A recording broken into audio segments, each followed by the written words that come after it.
Dalam keadaan seperti ini sebenarnya ini tidak mudah. Karena apa? Pasti banyak kayak cemoohan, ejekan atau apapun itu. Tetapi saya bisa kuat dalam menghadapi itu semua karena orang tua saya.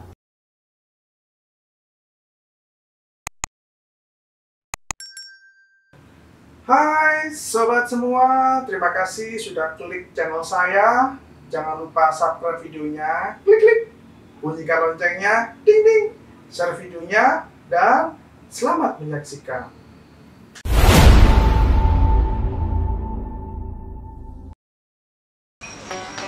Halo Mas. Halo. Gimana kabarnya? Alhamdulillah baik-baik. Sama gimana kabarnya sehat? Alhamdulillah. Oke, monggo kita dulu, duduk dulu ya. Saya mau siap-siap dulu masuk dulu. Oke. Monggo duduk dulu.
Hai sobat, sekarang saya sudah berada di Gresik, tepatnya di rumahnya Mas Am. Mas Am ini ketika lahir dia tidak mempunyai tangan, hanya memiliki dengan kakinya. Tapi hebatnya dia, meskipun dia tidak memiliki tangan, dia bisa melukis menggunakan kaki. Bagaimana caranya Mas Am melukis dengan kakinya? Ikuti saya dalam bincang-bincang hari ini bersama Mas Am. Ikuti saya bersama Margi menembus batas.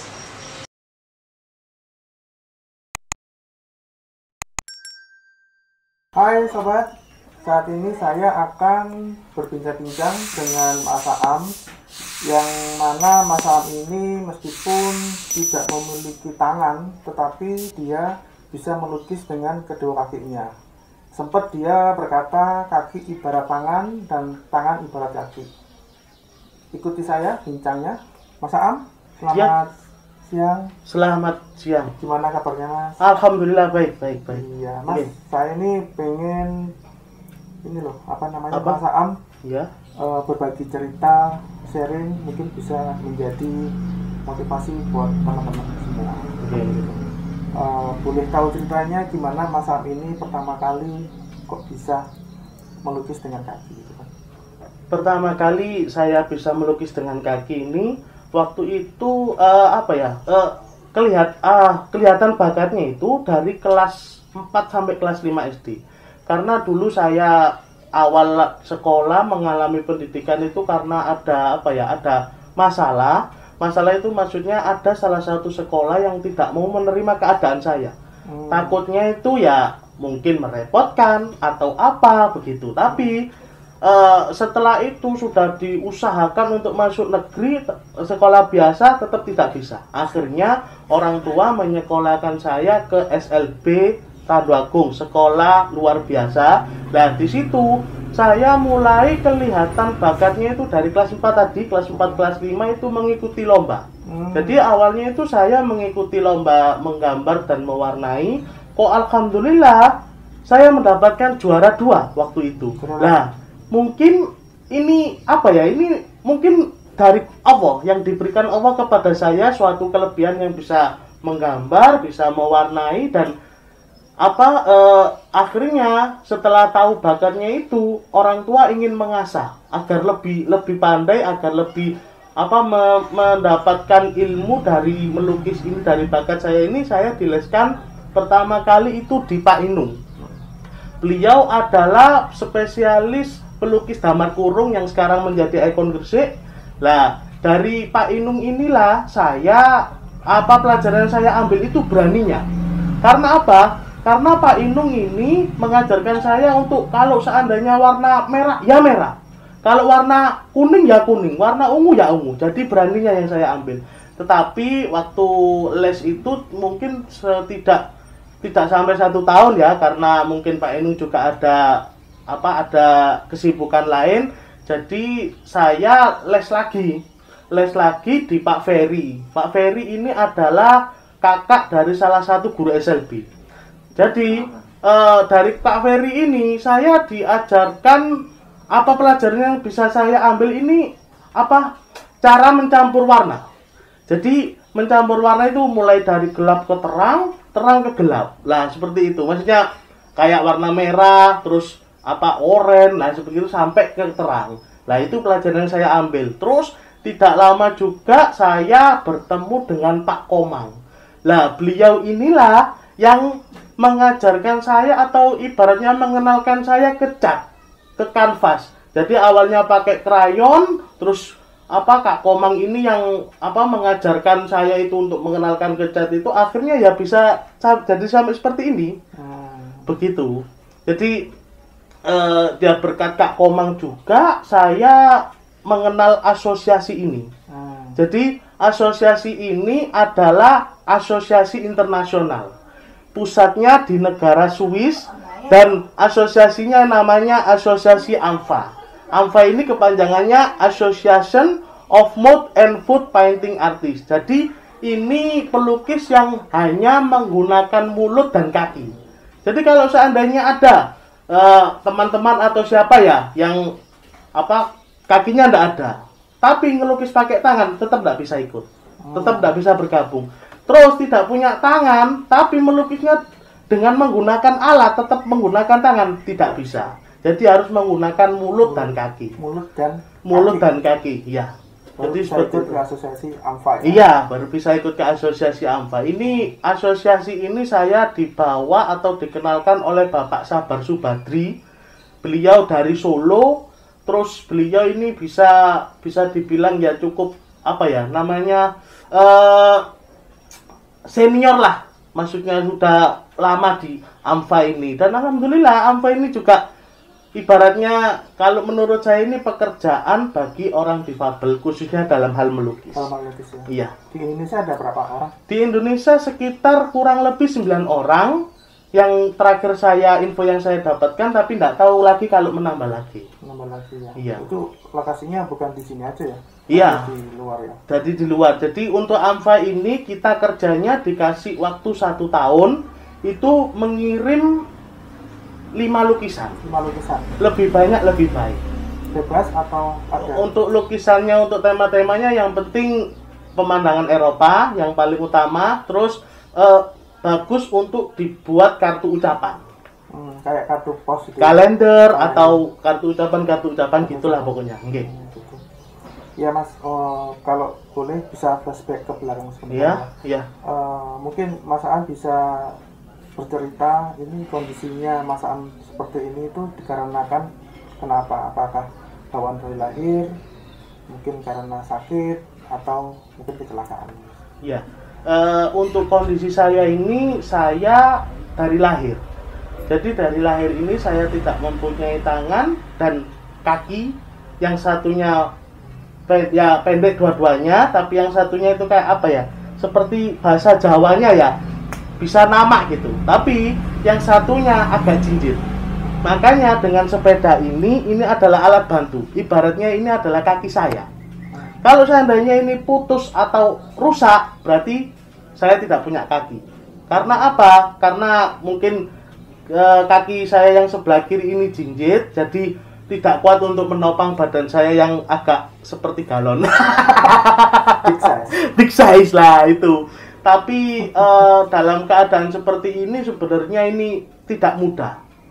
Karena apa? Pasti banyak kayak cemoohan, ejekan atau apapun itu. Tetapi saya bisa kuat dalam menghadapi itu semua karena orang tua saya, terutama ibu, karena dulu bapak supir truk, jadi kan di rumah itu mungkin 5 hari, 3 hari gitu terus berangkat lagi. Jadi kan tidak tahu perkembangan saya di rumah. Jadi yang di rumah itu hanya ibu. Nah, beliau inilah yang menguatkan saya. Jadi kan namanya anak kecil ya, main terus ada yang ngomong, gak punya tangan, gak punya tangan, kan gitu. Lah namanya anak kecil kan langsung murung, langsung depresi atau apa gitulah. Terus ibu yang menguatkan saya, wis nggak usah dirungokno, ibaratnya bahasa Jawanya gitu, wis nggak usah didengarkan. Itu anggap aja itu seperti angin berlalu, angin yang tidak enak berlalu. Lah dengan kekuatan seperti itulah akhirnya sampai beranjak dewasa, beranjak besar, saya tidak pernah di rumah. Gimana, Mas? Jadi main terus sama teman-teman. Jadi mainnya itu ibaratnya main hujan-hujanan, contohnya seperti hujan-hujanan, sampai ke sana jauh-jauh. Terus tetap pakai sepeda ini. Jadi awalnya itu dulu kecilnya ya pakai kereta anak, kereta untuk dorong anak itu. Nah, itu saya kempit gini, seret, terus jalannya gini. Sekarang mungkin nggak kuat ya, pasti jebol. Iya, jadi agak besar dikit dibuatkan sepeda. Dulu sepeda kecil, tapi depannya sepeda biasa, belakangnya besi. Waktu itu sampai main bola juga saya. Sampai banyak yang teman-teman yang kesakitan. Karena apa? Karena kelindas ban besi. Lah semakin besar akhirnya dibuatkan ini. Lah ini alhamdulillah ini dapat bantuan dari salah satu perusahaan, karena kakak saya kerja di situ, jadi saya dibuatkan kan untuk untuk menopang badan yang seperti ini tuh kuatnya seperti apa. Lah ini akhirnya mungkin ini ya besi-besi yang sudah tidak dipakai atau bagaimana dibuatkan oleh Mas itu, tapi waktu sudah selesai sebenarnya tidak boleh keluar. Takutnya apa? Takutnya disalahgunakan atau bagaimana. Akhirnya kakak minta foto saya, keadaan saya dilihatkan ke atasannya, alhamdulillah bisa keluar. Jadi ya jadi kaki saya ini sekarang. Jadi penggantinya. Iya, jadi penggantinya itu. Jadi dari kecil saya itu ibaratnya nggak pernah disimpan oleh orang tua. Jadi ya mungkin saya juga ibaratnya itu kayak seperti orang melihat itu bodoh amat gitu loh. Orang melihat bodoh amat, terus saya merasa saya ini kalau dilihat orang itu untuk semangat agar lebih pede ya, saya ibaratnya seperti artis gitu aja, wis. Kalau kamu ngelihat saya berarti kamu ngefans pada saya, wis gitu aja, wis. Saya ngelihat ini ngefans ya. Iya, alhamdulillah. Jadi begitu secara tentang perjalanan atau itu namanya kekuatan yang bisa saya dapatkan sampai sekarang ini. Dan jadi, alhamdulillah namanya sepeda ini bisa dikatakan sebagai alat bantu ya? Iya, alat bantu seperti kaki. Jadi kalau kemana-mana ya harus pakai sepeda itu ya. Dan alhamdulillah karena kepedeannya itu saya bisa dikenal orang. Dan alhamdulillah juga saya pernah diundang oleh banyak stasiun TV seperti Kick Andy, terus Hitam Putih, terus yang kemarin terakhir ini Survivor, Om Ruben Omsu, terus pernah juga diundang talk show, bincang-bincang, judulnya apa ya dulu itu ya? Di atas batas atau apa gitu, di Metro TV. Dan saya juga pernah mengisi jadi motivator lah ibaratnya untuk anak-anak Brawijaya, untuk anak-anak yayasan penyandang cacat gitu.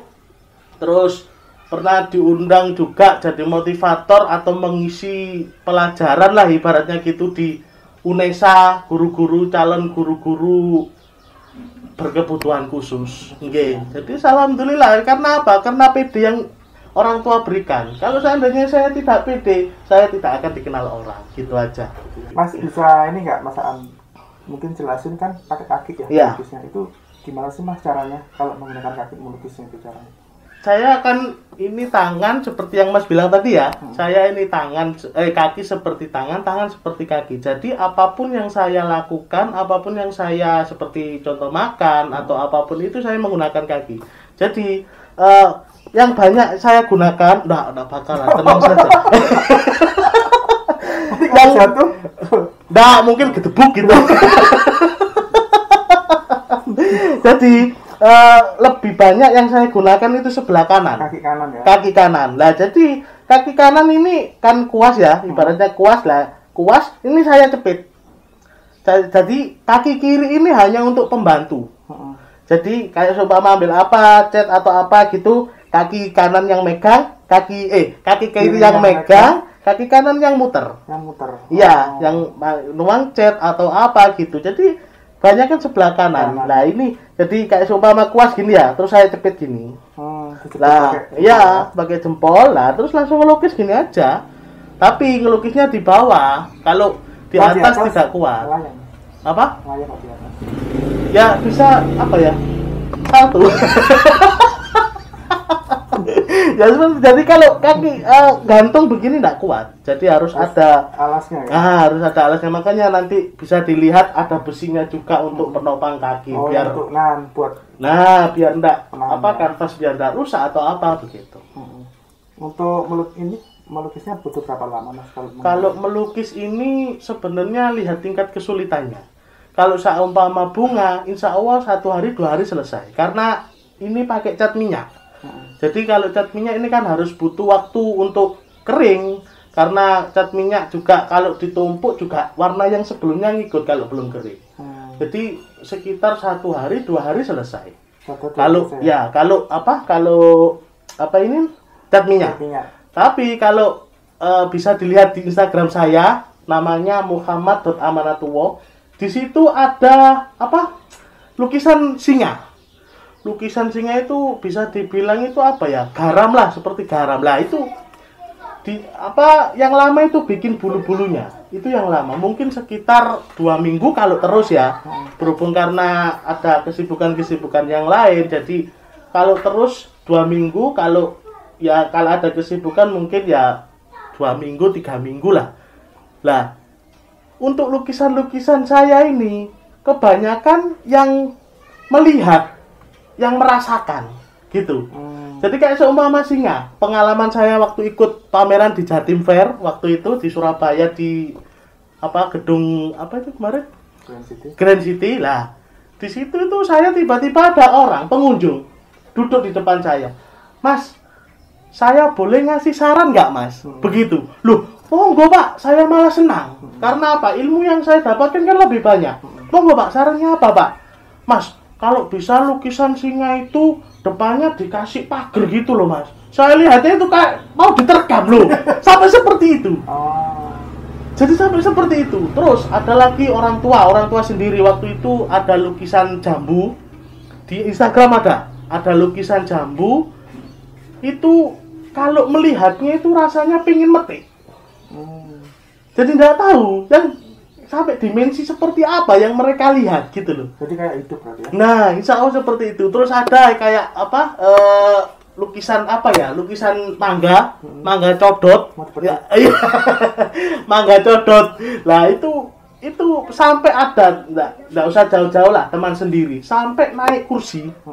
Naik kursi waktu codotannya itu sampai dipegang. Kayak seperti bolong ibaratnya gitulah.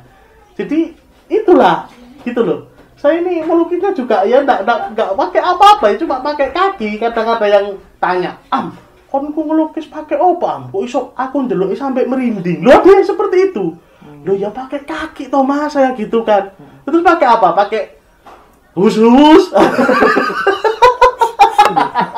Kan nggak mungkin. Sim salah beb. Lah, kan nggak mungkin masa lukis jadi khusus langsung jadi, kan nggak mungkin toh. Lah harus terus berusaha terus untuk melukis jadi seperti itu. Yang paling disukai lukisan jenis apa, Mas? Gambar apa? Kalau bukan yang saya suka ya, yang saya kerjakan atau banyak saya ciptakan itu lukisan realis. Lukisan realis itu lukisan seperti nyatanya. Jadi ya bunga, terus gunung, pemandangan atau apa, kan ada yang lukisan realis, ada yang abstrak, ada yang super realis. Super realis itu kayak seperti wajah atau tangan gitu ya. Ada pori-porinya itu dilukis sampai detail. Gitu. Jadi untuk saya ini mungkin ya yang berlaku di pasaran lah ibaratnya gitu. Banyak orang ya, senang. Ya, banyak orang yang senang. paling susah kalau melukis itu melukis apa? Paling susah. Paling susah ya itu tadi. Kalau menurut saya tidak ada yang susah selagi kita mau berusaha. Kalau saya gitu. Karena apa?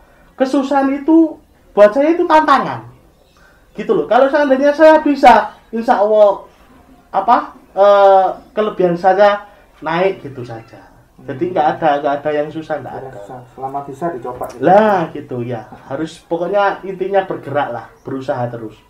Kalau untuk bahan yang digunakan seperti mungkin cat atau ya bahan khusus atau gimana, Mas? Kalau cat ini ya cat minyak, apa ini ya, meris atau terus kanvasnya ya kanvas biasa ya. Pakai kuas. Jadi pakai kanvas ya? Iya, pakai kanvas. Ya. Bukan pakai yang kertas apa, bukan udah nggak lagi ya? Bukan, sekarang pakai kanvas ya. Karena kanvas itu untuk pewarnaan atau apa gitu bertahan lama dan bagus. Bagus ya. Ya. Orang-orang bisa tahu Mas Aam melukis dari mana awalnya sehingga akhirnya orang pesen ke Mas Aam. Ya kebanyakan dulu ikut-ikut pameran. Ya kayak seperti kemarin dinas sosial mengajak saya untuk pameran di Jatim Fair. Terus waktu itu juga ada pameran di Petro, pernah juga pameran di Jakarta. Ya mungkin orang-orang itu lihatnya ya dari Google. Dari Google ada. Coba Masnya kalau pengen tahu sejarah saya yang lebih lebih detail atau apa gitu ya, lihat ketika jadi Google Muhammad Amanatullah gitu aja. Langsung keluar ya. Ya, mungkin itu yang memasukkan dulu Mas Ayo. Mas Ayo itu dari Jawa Pos. Koran Jawa Pos. Lah beliau yang ibaratnya apa ya? Sudah sejarah saya mulai kecil sampai sekarang. Jadi beliau kalau saya menang lomba ini gitu datang. Gimana Am? Gini gitu. Ya Mas, gini. Akhirnya mungkin beliaulah yang memasukkan saya di Google. Jadi ya bisalah orang bisa mengakses gitu ya lebih mudah di Google. Untuk ini Mas Aam kan sudah sekian lama menjadi pelukis kaki. Pasti ya menemui hal-hal yang mengenakan dan yang tidak mengenakan. Mungkin pengalamannya yang mengenakan seperti apa dan yang tidak mengenakan seperti apa? Kalau pengalaman yang mengenakan itu ya itu tadi orang itu menilainya bermacam-macam. Itu jadi semangat tersendiri bagi saya. Bangga gitu ya. Ya, kalau yang tidak mengenakan ini ya nggak bisa pameran. Nggak bisa pameran maksudnya bukan karena saya bukan. Maksudnya pameran ini saya ingin menunjukkan ke orang-orang bahwa yang kekurangan ini bisa. Masa yang normal nggak bisa? Terkadang telinga saya ini mendengar. Kok iso ya koyok ngono? Lah ibarat bahasa Jawanya gitu. Kok bisa ya seperti itu? Saya yang normal aja nggak bisa loh. Itu loh. Itu yang sebagai bersyukurlah saya. Mungkin hal yang itu ya. Iya. Bicara yang negatif. Nah gitu. Tapi kalau saya orang ngomong seperti itu, nggak saya ibaratnya kan kadang orang kan sering gampang tersinggungan gitu, marah orang itu ngolokno aku kok ngene lah, itu enggak, saya buat masukan aja. Alhamdulillah berarti banyak orang yang termotivasi dari karya-karya saya, dari cara saya melukis, dari proses saya melukis gitu. Oke, gitu. Mas bicara tentang keluarga, bagaimana support ataupun mungkin dukungan dari keluarga ke Mas Aam seperti apa? Kalau dukungan dari keluarga itu sangat-sangat besar. Sangat-sangat besar. Jadi kalau ada undangan atau apa gitu, Bapak siap untuk mengantar. Gitu. Itu dukungan yang sangat besar. Ya, dukungan hidup ya seperti yang saya ceritakan tadi dari orang tua, terutama ibu tadi yang menguatkan PD saya hingga saya mau keluar, hingga saya tidak malu untuk keluar, karena ada orang mungkin itu kayak gengsi atau bagaimana, itu punya anak keterbatasan tapi disimpan di rumah, tidak mau untuk dikeluarkan. Lah itu loh yang saya sesali itu seperti itu. Karena apa? Kalau anak disimpan, nanti kan namanya orang tua, umur itu ada ada batasnya. Lah kalau seandainya dia ditinggal orang tuanya meninggal, apakah nggak kasihan dia? Gitu loh. Itu yang saya sesali di situ. Karena apa? Orang yang difabel lah contohnya ya, seperti saya ini, pasti Allah memberikan memberikan kelebihan. Lah itu pasti ya, bukan pasti ya, mungkin orang normal tidak bisa. Jadi eman lah ibaratnya gitu, eman kalau anak sampai disimpan gitu, eman. Karena pasti ada salah satu tertanam lah di balik anak-anak difabel. Untuk orang tuanya ini bisa dibilang sebagai ladang pahala, surganya di dunia lah ibaratnya gitu. Kan karena apa? Kan banyak membantu, terus banyak memberikan motivasi atau begitu. Jadi ya bisa juga untuk ladang rezeki buat orang tuanya. Tapi ya banyak orang tua yang seperti itu, maksudnya malu untuk dikeluarkan, malu atau menurut saya tidak usah malu. Ini yang diberikan Allah, pasti Allah memberikan sesuatu kepada kita, gitu saja. Jadi tetap disupport. Iya, tetap disupport. Ya harus diberikan motivasi terus. Gitu ya. Lah, jangan dikucilkan. Kalau bisa dikuatkan lah. Kalau ada yang ya seperti saya tadi mengejek atau diberikan masukan yang positif. Jadi anak itu mau keluar, dan insya Allah kalau mau keluar pasti banyak orang yang mengenal gitu. Pak, ini Mas, untuk sekarang ini ya kan pada masa pandemi. Ya. Mas Am sudah sekian lama melukis, ya. Pasti sebelumnya kan menerima banyak order permintaan melukis. Dampak yang dirasakan di masa pandemi ini apa Mas yang dirasakan?